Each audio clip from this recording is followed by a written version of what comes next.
Hi students, welcome to my YouTube channel. நம்ம previous videosல IVC வந்துட்டு எப்படியெல்லாம் கிரியேட் ஆச்சு, ஐவிசியை யார் மொத கண்டுபிடிச்சா, ஏன் வந்துட்டு ஐவிசியை ஹரப்பன் சிவிலைசேஷன் அப்படின்னு சொல்றாங்க, ஐவிசியோட ரொம்ப பிரம்மாண்டமான கிரானரிஸ் பத்தி பார்த்திருப்போம், மொஹஞ்சதாரோல இருக்கக்கூடிய கிரேட் பாத் பத்தி பார்த்திருப்போம், டோலவிரா தான் இருக்கிறதுலயே மிகப்பெரிய ஐவிசி சைட் அப்படின்னு பார்த்திருப்போம். லோத்தல் வந்துட்டு என்ன அப்படின்னா மான்செஸ்டர் ஆஃப் ஐவிசி. ஏன்னா இந்த இடத்துல தான் காட்டன் கல்டிவேஷனும் காட்டன் எக்ஸ்போர்ட்டும் அதிகமா இருந்துச்சு. அதனால லோத்தல மான்செஸ்டர் ஆஃப் இந்தியா அப்படின்னு சொன்னாங்க. அப்படின்னு நிறைய விஷயங்கள் லாஸ்ட் வீடியோஸ்ல நம்ம பார்த்திருப்போம். இந்த வீடியோல நம்ம என்னென்ன பார்க்க போறோம்னா மித்தாதல் சைட்டை பத்தி பார்க்கலாம், சந்ததாரோ, அது போக மிச்சம் இருக்கக்கூடிய சின்ன சின்ன ஐவிசி சைட்ஸை பத்தி பார்த்துட்டு ஐவிசி சைட்ஸ்ல மக்கள் என்னென்ன பொருள் எல்லாம் கண்டுபிடிச்சாங்க, என்னென்ன மெட்டல்ஸ் எல்லாம் யூஸ் பண்ணாங்க அப்படின்றதையும் பார்க்கலாம். பிளஸ் அந்த காலத்துல அந்த மக்கள் வந்து என்ன மொழி யூஸ் பண்ணாங்க, ஒருத்தருக்கு ஒருத்தர் கம்யூனிகேட் பண்றதுக்கு என்ன லாங்குவேஜ் யூஸ் பண்ணாங்க, அப்புறம் ஐவிசி சைட்ஸ் வந்து எப்படி அழிஞ்சு போச்சு, எப்படி டிக்ளைன் ஆச்சு அப்படின்றத இந்த வீடியோல பார்க்கலாம் வாங்க. இப்போ நம்ம மித்தாதல் அப்படின்ற ஊரை பத்தி பார்க்கலாம். மித்தாதல் எங்க இருக்கு அப்படின்னா ஹரியானால இருக்கக்கூடிய பிவானி அப்படின்ற ஊர்ல தான் இருக்கு. அது வந்து எப்படி லொகேட் ஆயிருக்கும் அப்படின்னா யமுனா ரிவருக்கும் சங்தன் ரிவருக்கும், இதுதான் யமுனா நதி. இது வந்துட்டு சாங்தங் அப்படின்ற நதி. ஓகேவா? இந்த ரெண்டு நதியும் வந்து ஜாயின் பண்ணுது. இந்த ரெண்டு நதிக்கும் ஊடால இருக்கக்கூடிய இந்த இடத்துல தான் என்ன இருக்கு அப்படின்னா மித்தாதல் இருக்கு. அப்ப ரெண்டு நதி இருக்கிறப்போ அந்த இடம் ரொம்ப ஈரப்பதமாவும் மோஸ்ட் ஃபெர்டைலாவும் இருந்திருக்கு. எப்படி இருந்திருக்கு? மோஸ்ட் ஃபெர்டைலா இருந்திருக்கு. மண்ணு நல்லா செழிப்பா இருந்தா நம்மளுக்கு எப்படி இருக்கும்? அக்ரிகல்ச்சர் வந்து ரொம்ப செழுமையா மித்தாதல்ல இருந்திருக்கு. அந்த சைட்ல என்னென்ன ஸ்பெஷலைசேஷன், அதாவது என்னென்ன கண்டுபிடிக்கிறாங்க அப்படின்னு பார்த்தோம் அப்படின்னா டெர்கோட்டா கார்ட்வீல் அதை வந்து கண்டுபிடிக்கிறாங்க. இது வந்து என்ன டெர்கோட்டானா என்ன அப்படின்னு பார்த்தீங்க அப்படின்னா களிமண்ணால செஞ்ச எல்லாத்தையுமே டெர்கோட்டா அப்படின்னு சொல்லுவாங்க. என்ன கண்டுபிடிக்கிறாங்க? களிமண்ணால செய்யப்பட்ட ஒரு தேர் இல்லாட்டா ரதத்தோட சக்கரத்தை கண்டுபிடிக்கிறாங்க. ஓகேவா? இதுதான் மித்தாதலோட ஸ்பெஷலைசேஷன். இப்ப நம்ம சந்ததாரோ பத்தி பார்த்தோம் அப்படின்னா சந்ததாரோ சந்ததாரோ வந்து எங்க இருக்கு அப்படின்னு பாத்தீங்க அப்படின்னா ரிவர் இண்டஸ்ல இருக்கக்கூடிய ஒரு சைட் தான் சந்ததாரோ. இப்ப அது எங்க இருக்குன்னா பாகிஸ்தான்ல இருக்கு. இது யார் கண்டுபிடிச்சாங்க அப்படின்னா எம்ஜி மசூம்தர் அப்படின்றவரு 1935ல கண்டுபிடிச்சிருக்காங்க. இந்த மாதிரி யார் யார் கண்டுபிடிச்சாங்க, எந்த வருஷத்துல கண்டுபிடிச்சிருக்காங்க அப்படின்றது ஞாபகம் வச்சுக்கிறது ரொம்ப ரொம்ப முக்கியமான விஷயம். ஏன்னா நம்மளுக்கு கேட்கக்கூடிய கொஸ்டின் மோஸ்ட்லி இதுல இருந்து கேட்கலாம். ஓகேவா? இப்ப சந்ததாரோட ஸ்பெஷலைசேஷன்ஸ் பார்த்தோம் அப்படின்னா இந்த சைட் எப்படி இருந்திருக்கு அப்படின்னா சித்தாதலே இல்லாத ஒரு சைட் அப்படின்னா அது சந்ததாரோ தான். ஓகேவா? நம்ம வந்துட்டு சித்தாடல்னா நம்ம என்ன பார்த்திருப்போம்? வந்துட்டு லோயர் பீப்புள்ஸ் இருப்பாங்க. அடுத்து ஒரு படி மேலே ஏறி மிடில் பீப்புள் இருப்பாங்க. அடுத்து ஒரு படி ஏறி போனதுக்கு அப்புறம் தான் நம்மளுக்கு வந்து ஹை கிளாஸ் பீப்புள்ஸ் இல்லாட்டா அட்மினிஸ்ட்ரேஷன்ல ஒர்க் பண்றவங்க அவங்க எல்லாமே இருப்பாங்க. ஏன் அப்படி இருந்துச்சு அப்படின்னா இப்ப ஏதாவது ஃப்ளட் வந்துருச்சு அப்படின்னா லோ கிளாஸ் பீப்புள் அட்டாக் பண்ணும். அதுக்கப்புறம் அந்த தண்ணி மட்டம் உயர்ந்துச்சு அப்படின்னா அப்பர் மிடில் கிளாஸ்க்கு வரும். ஓகேவா? இந்த மாதிரி தான் சிட்டாடல் வச்சு அவங்க ஊரை பாதுகாத்திருக்காங்க. சந்ததாரை பாத்தீங்க அப்படின்னா அந்த சைட்ல சித்தாதலே கிடையாது. ஓகேவா? அதனால என்ன சொல்றாங்கன்னா இந்த சந்ததாரோ பிளேஸ் வந்துட்டு ஃப்ளட்டால அழிஞ்சிருக்கும் அப்படின்னு சொல்றாங்க. அங்க வந்துட்டு பீர் மேக்கிங், அதாவது முத்துக்கள் செய்யறதுக்குரிய ஒரு தொழிற்சாலை வந்துட்டு கண்டுபிடிக்கிறாங்க. பீட் மேக்கிங் இண்டஸ்ட்ரி வந்துட்டு அங்க இருக்கு. அது போக வேற என்னென்ன கண்டுபிடிக்கிறாங்க அப்படின்னா இங்க் பாட், லிப்ஸ்டிக், இது எல்லாத்தையுமே அந்த சைட்ல கண்டுபிடிக்கிறாங்க. ஓகேவா? இப்ப நம்ம அடுத்த சைட் பத்தி பார்த்தோம் அப்படின்னா அடுத்து டைமாபாத். டைமாபாத் பாத்தீங்க அப்படின்னா இருக்கிறதுலே கீழே கடைசியில இருக்கக்கூடிய சைட் தான் டைமாபாத். அதாவது இது வந்துட்டு ஈஸ்ட், வெஸ்ட், நார்த், சவுத் இப்படி இருக்கு. இண்டஸ் வேலி சிவிலைசேஷனோட மொத்த ஏரியாஸ் பார்த்தோம் அப்படின்னா ஈஸ்ட்ல வந்துட்டு ஆலம் கிர்பூர். ஓகேவா? ஆலம் கிர்பூர்.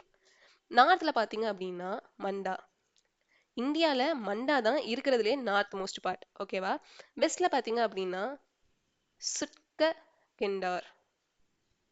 சவுத்ல பாத்தீங்க அப்படின்னா டைமாபாத். ஓகேவா?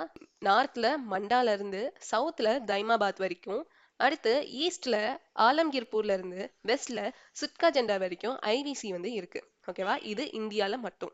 ஓகே, இதை நீங்க எப்படி ஞாபகம் வச்சுக்கணும் அப்படின்னா ஆலமோட மண்டைய சுட்டு கைமா பண்ணிட்டாங்க அப்படின்றத ஒரு கீவேர்டை ஞாபகம் வச்சுக்கோங்க. ஓகேவா? இப்ப பேக் டு டைமாபாத். டைமாபாத் தான் இருக்கிறதுலே சவுத் மோஸ்ட் ஐபிசி சைட். இங்க வந்து என்ன கண்டுபிடிக்கிறாங்க அப்படின்னா பிரான்ஸ் பஃபலோ ஸ்டாச்சுவை வந்து கண்டுபிடிக்கிறாங்க. ஓகே, அடுத்து சொற்கொட்டகை. இதுதான் நார்த் மோஸ்ட் ஐவிசி சைட் இன் ஆப்கானிஸ்தான். ஓகே, என்ன சொல்றாங்க? மண்டா அப்படின்றது நம்ம இந்தியால இருக்கக்கூடிய நார்த் மோஸ்ட். இந்த மண்டாக்கும் மேல இருக்கக்கூடியது தான் சொர்ட்டுகை. ஓகே, இந்த சொர்ட்டுகை வந்து எங்க இருக்கு அப்படின்னா, இப்ப இந்த பிளேஸ் தான் வந்துட்டு மண்டான்னு வச்சுக்கோங்க. இது இந்தியாவோட ஹெட். இங்க நம்மளுக்கு வந்து மண்டா இருக்கு. ஓகேவா? இங்க நம்மளுக்கு பாகிஸ்தான் வருது, இது சைனா வருது. இங்க தான் நம்மளுக்கு ஆப்கானிஸ்தான், கஜகிஸ்தான் அதெல்லாம் வரும். இங்க தான் நம்மளுக்கு என்ன இருக்கும் அப்படின்னா சொற்கோட்டகை.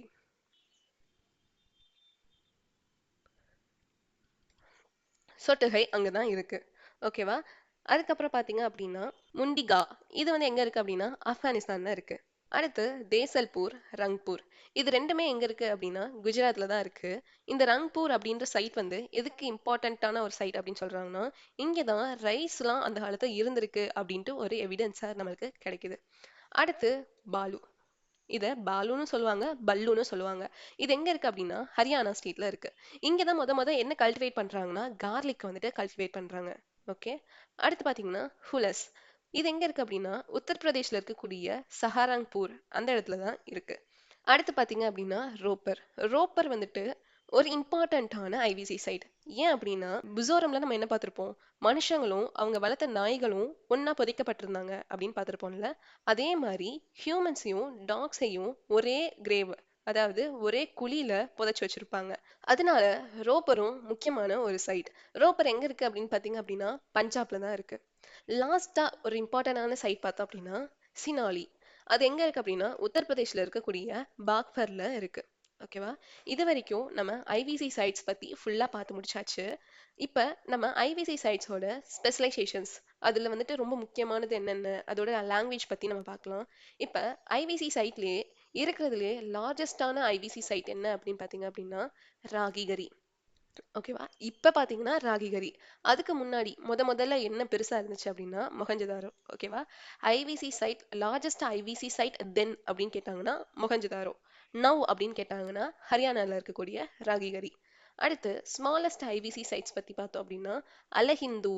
இது வந்து எங்க இருக்குன்னா பாகிஸ்தான்ல இருக்கு. ஓகேவா? இது வந்துட்டு இம்பார்ட்டன்டான ஒரு கொஸ்டின். அடுத்து மெட்டலர்ஜி. என்னென்ன மெட்டல்ஸ்லாம் அவங்க வந்து ஐவிசி மக்கள் வந்து என்னென்ன மெட்டல்ஸ்லாம் கண்டுபிடிச்சாங்க, அவங்க என்னென்னலாம் யூஸ் பண்ணாங்க அப்படின்றத சொல்றது தான் மெட்டலர்ஜி. ஓகே, ஹரப்பன்ஸ் வந்து என்னென்ன விஷயம்லாம் தெரிஞ்சு வச்சிருந்தாங்க?